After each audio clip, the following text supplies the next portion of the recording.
দেখুন, আমার কাছে তো আমার খবরটা এসে পৌঁছায়নি, প্রথমত। দ্বিতীয়ত, আমার ওখানে নেতৃত্বরা আছে, নিশ্চিতভাবে সেটা দেখবেন, ছাড়ের কোনো জায়গা না।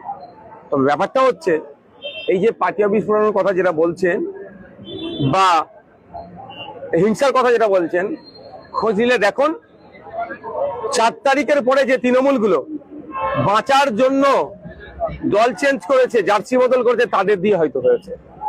কারণ আমরা দেখছি তো বেশ কয়েকটা দিন ধরে রাজ্যের বিভিন্ন প্রান্তে যেভাবে অরাজকতা হিংসা ছড়াচ্ছে, বিভিন্ন প্রতিষ্ঠানে আক্রমণ থেকে শুরু করে বিভিন্ন জায়গায় আক্রমণ কারা চালাচ্ছে, বিজেপি অবশ্যই, কিন্তু তাদের নেতৃত্বে কারা আছে দেখলে দেখা যাবে সে প্রাক্তন তৃণমূলরা। আর 4 তারিখে যারা পড়া হয়েছে, আমরা বিষয়টা দেখব, আমাদের নেতৃত্বরা দেখবে, একটাও ছাড় পাবে না। ভাবেছে কি বিজেপি ক্ষমতায় আছে বলে বিজেপির ঝান্ডাটাকে সামনে রেখে, পদ্মফুল চিহ্নটাকে সামনে রেখে যা ইচ্ছা তাই করে নেবে, এটা কোনোভাবেই মেনে নেওয়া যাবে না, আর হতেও দেবো না। আইনি লড়াই হবে, ছাড় একটা হবে না। একটা দারুণ ঘটনা, দল ত্যাগ করে গেলেন, গাড়িতে আক্রমণ হলো, স্বাভাবিকভাবে আইএসএফ এর বিরুদ্ধে অভিযোগ উঠবে, এটা স্বাভাবিক নিয়ম।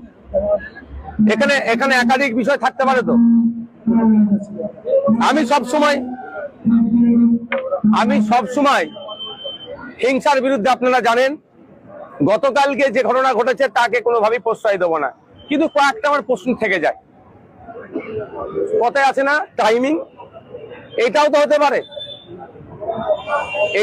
হতে পারে যে তার পাশে এখন লোক নাই, রাতের অন্ধকারে গাড়িতে আক্রমণ করিয়ে দাও, আক্রমণ করিয়ে ভাঙড়ের মানুষের সিম্প্যাথি নিতে চাইবো, একটা কারণ।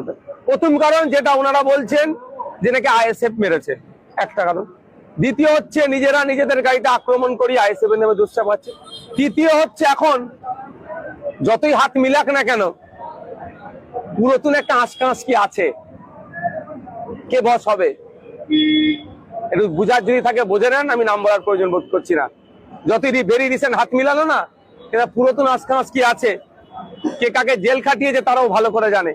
সেই রাগটা মেটানোর জন্য হচ্ছে কি, চতুর্থ যেটা দাঁড়াচ্ছে, শুনেছি যে কারো একজনের পরিবারের লোকজন বিএলও অফিসটাকে তার বাড়ি করে রেখেছিল, ক্ষমতার অপব্যবহার করে বিএলআর অফিস থেকে এর নামে ওর রেকর্ড কাটিয়ে দেওয়া বা ওর নামে মিথ্যা দলিল বানিয়ে দিয়ে রেকর্ড করিয়ে দিয়ে এরকম অনেক অত্যাচার করতো।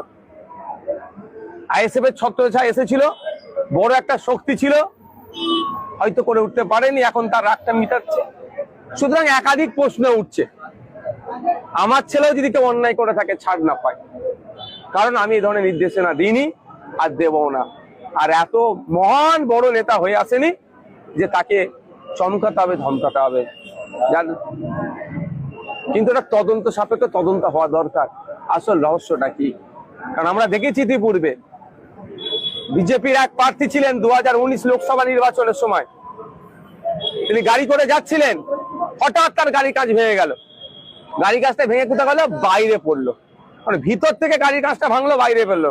বাইরে থেকে কেউ যদি ইট ছুটতো, আমি এনার কথা বলছি না, এই বিষয়টা নয়, বিজেপির ওই প্রার্থীর কথা বলছি, মানে ওয়েস্ট বেঙ্গলে হয়েছে, তাহলে কাঁচটা ভেতরে যেত, মানে এই সিম্প্যাথি নেওয়ার জন্য।